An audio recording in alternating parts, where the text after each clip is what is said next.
Uh, Hi, this is Joe again with another movie review, and to continue my theme of uh, reviewing movies that has won the Academy Award for Best Picture. I'm not going to do these movies in the order of the year they came out, so I'm going to be jumping around from decade and year and so forth. So I'm going to be talking about a movie that now we're in 2014.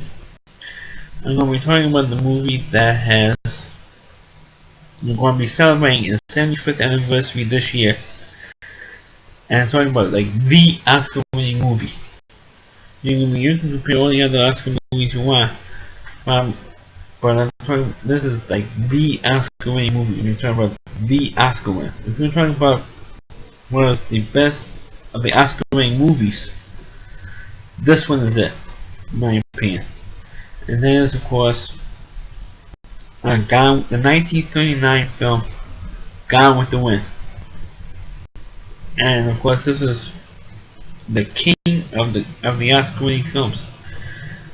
And of course, it also is one of the longest in terms of time of the Oscar winning film because it's over 3.5 hours long. I think 3 hours and 40 minutes of thereabouts. And of course, it stars Vivian Leigh, Clark Gable, Olivia de Havilland, and of course, like I said, it's the movie based on a popular novel by Margaret Mitchell. I think the novel itself came out I think like 3 or 4 years earlier before the film. And of course, it tells a story about the pre-Civil War South. Actually, just before the Civil War started, or the days or even weeks before the Civil War began. And it tells her how the South was, but it took it from the rich point of view. We're talking about this rich plantation owners' lifestyle, and talking about how they owned the slaves, how the and that type of thing worked. But you didn't see the brutality of slavery like was depicted in Uncle Tom's Cabin. You don't have that kind of depiction of slavery in this film. Because the Vivian Leigh has the title character as Scarlett O'Hara, and she was in almost or just about every scene in the film. And of course, she really deserves the Oscar for Best Actress in this movie. And of course, the movie starts actually the first person who utters a line, the very first line in Gone with the Wind is George Reeves. Of course, later on in the 50s, he played Superman in the first television show, The Adventures of Superman. So he utters the first line in Gone with the Wind. Of course, they're talking about war. So okay, we got kicked out of West Point. We're going to go to war. Of course, Scarlett gets tired of the war, and she finds out that these two brothers, George Reeves plays one twin brother, and I forgot who plays his brother. But they tell Scarlett that actually, the guy who Scarlett has a crush on is going to marry his cousin, Melanie, who's played by Olivia de Havilland. I think she's the only Olivia de Havilland, I think she's the only major character who's still alive from Gone with the Wind. Anyway, she says, "Oh, he can't do that. He loves me," and he's trying to convince us to marry Ashley and nobody else. She wasn't interested in marrying anybody else. And then she goes to the barbecue, and the famous scene with all those guys surrounding Scarlett. And of course, she found out that Lincoln is going to be called. And of course, you have the famous scene with Reb Bartlett discussing with all the guys. Look, the South is not going to, if they were going to come win a war or a civil war with the North, they better start producing their own factories and have their own fleet, because otherwise the North, which has their own fleet and has a whole bunch of factories in the North, is going to destroy us. It's going to destroy the South if you go to war. Because we don't have a fleet, we don't have factories out here, we just have cotton and slaves and arrogance. That's all we have. Of course, naturally, nobody wants to believe that. And of course, Red Butler was of course right. And of course, no one wants to admit the Clark game that Red Butler was right. And of course, the war does start. But before the war starts, of course, Ashley gets married to Melanie just before the war started. And then, of course, out of spite, Scarlett marries Charles Hamilton, who was Melanie's brother, out of spite. But I know the fact that in the novel, when my sister told me in the novel, because I never read the novel, that Scarlett does have a son with Charles, which was her first husband. But in the movie, you never see the son. The only child that Scarlett had, you see in the film, was the child that she has with Red Butler, the girl Bonnie.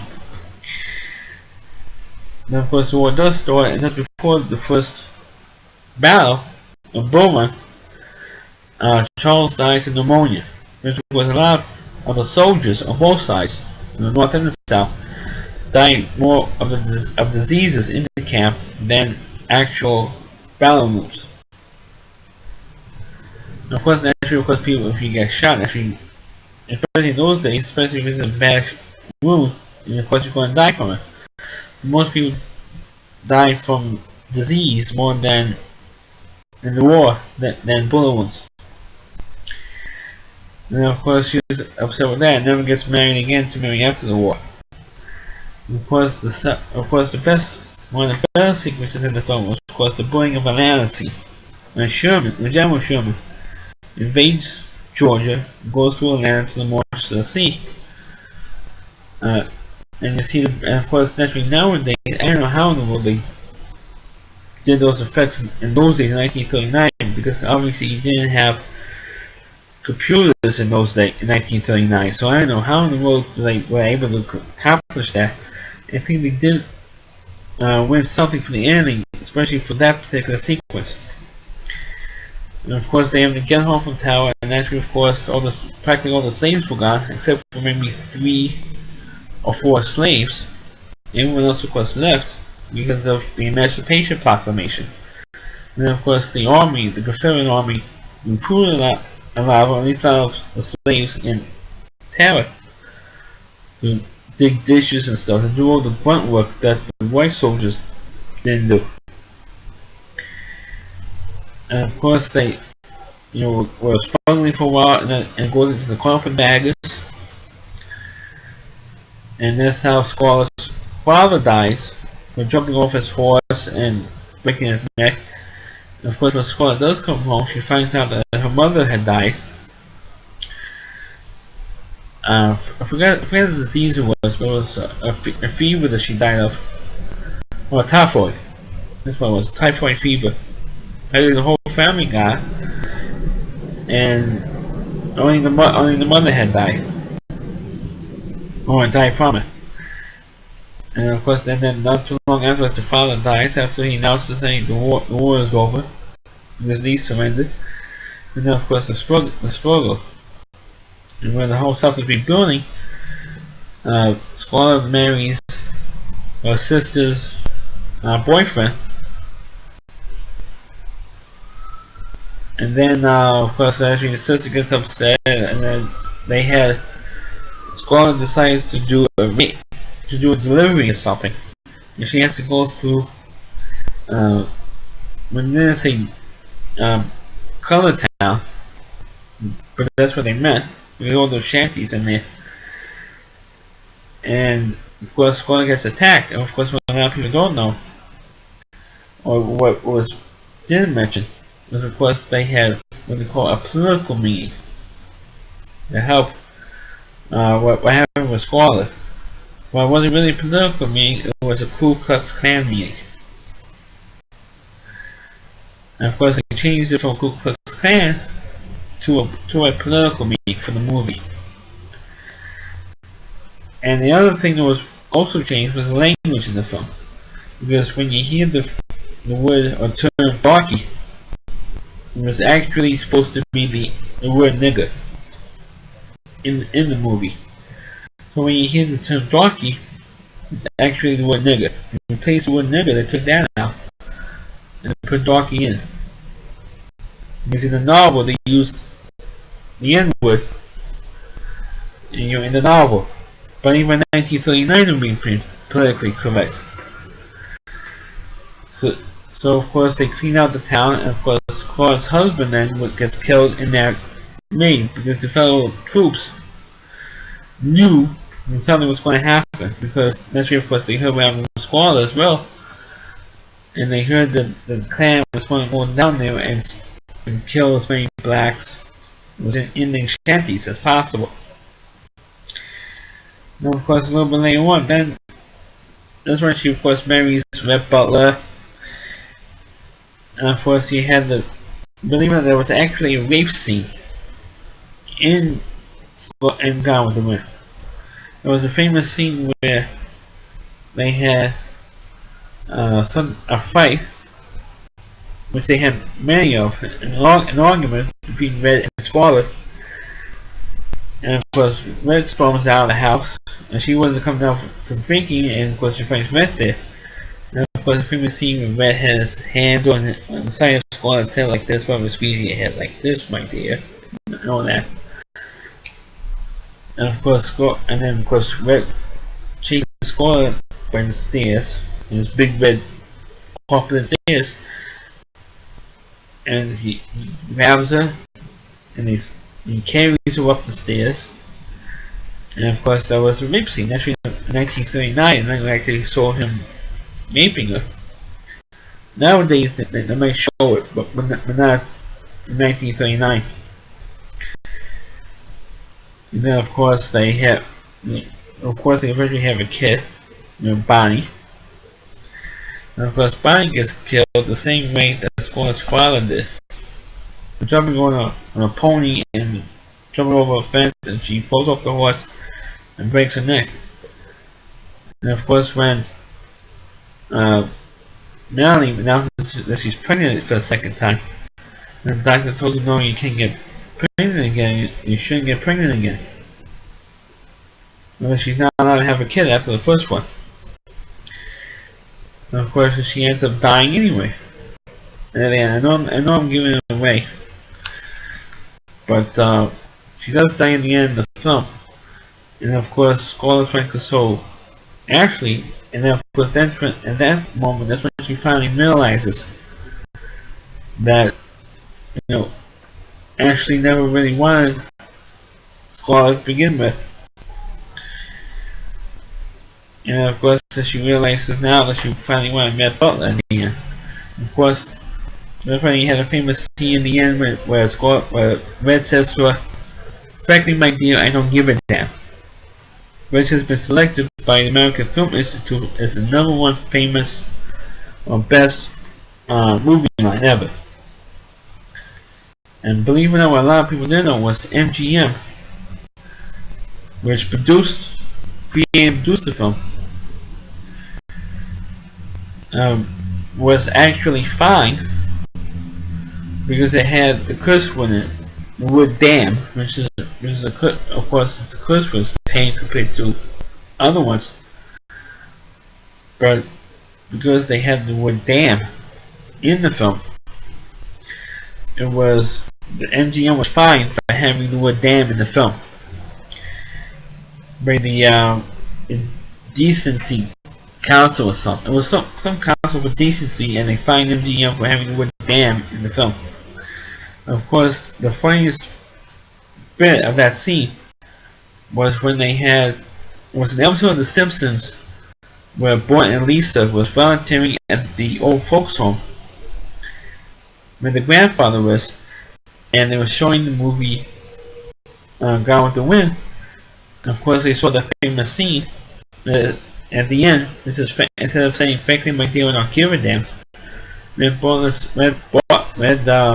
says to Squall, frankly my dear, I love you, let's remarry. And of course and the card comes up, says the end, edited for seniors, in parentheses. And one of the, and of course, boy gets all bent out of shape, so they cut out the best wood. And then one of the residents in the home says, "Hey, didn't this movie have a war in it?" And of course, the two orderlies come and says, "Okay, old man, okay, pops, we warn you," and they yank him out of the room, which of course was funny. Excuse me. And what of course was the funniest scene was they said, "Hey, we warn you," and they yanked him out. And of course, another thing with Gone with the Wind as well, it was the first movie that was completely filmed in color. Now won the Academy Award for Best Picture, because of course up to that time, all the other previous films that was won for Best Picture were of course in black and white. And of course in 1939, not only was Gone with the Wind, was the first full color film to win for Best Picture. But also it was also the same year that Gone with the Wind, that The Wizard of Oz came out. Of course, in 1939, it's often considered as the greatest nominees for Best Picture. Because of course, you had Gone with the Wind, which was one. You had Wizard of Oz. You had Mr. Smith Goes to Washington. You had Stagecoach. And I forgot what the other. I'm not sure what was the fifth movie that came out that year. But I know four of the 5 nominees were considered some of the greatest films of all time. And just having to come out in the same year. I'm sure The Wizard of Oz came out like a year later, a year before or a year later, than Gone with the Wind. Probably would have won for Best Picture. But it didn't, because unfortunately came out the same year as Gone with the Wind, and it practically stripped everything. My biggest joke was that the Clark Gable didn't win for Best Actor or Supporting Actor for Gone with the Wind. I think it might be wrong, but I think only Vivian Leigh and Haley McDaniel, who played Mammy, won for acting for Gone with the Wind. Because it's very weird. Because in more recent years, movies that won for Best Picture doesn't have anybody who won for acting. A lot of the films have at least one person from that film that won for Best Acting. An acting award also won for Best. I'm talking about either Best Actor, Best Actress, or at least one of the supporting acting roles, plus Best Picture. Gone with the Wind won at least 2 acting awards for Vivian Leigh and Haley McDaniel. And Haley McDaniel was the first black actor to win Best Acting, or in her case, Best Supporting Acting Oscar. Of course, they won, and I think the second one that won was mentioned before was Sidney Poitier. They had, of course, Lou Gossett. Of course, in recent years, you had Kurt Russell Jr., you had Halle Berry won, you had Denzel Washington, I think won like 2 or 3 times. And also, of course, you had Forrest Whitaker won. So for playing Edie or Me in the film. So in recent years, you have more and more black actors winning Oscars now. Which, for a long time, you didn't. You only had maybe like, from 1939 to maybe in the mid-80s, you only had like maybe 3 people. Now you have like double that. Since Lou Gossett won for Elvis and the Gentleman, you had like double that amount now. And since then. Well, that's my review for Gone with the Wind, which I feel is the greatest of the Oscar-winning movies. Thank you for watching, and make sure you like my video, comment on it, and please subscribe to my channel. Thank you for watching.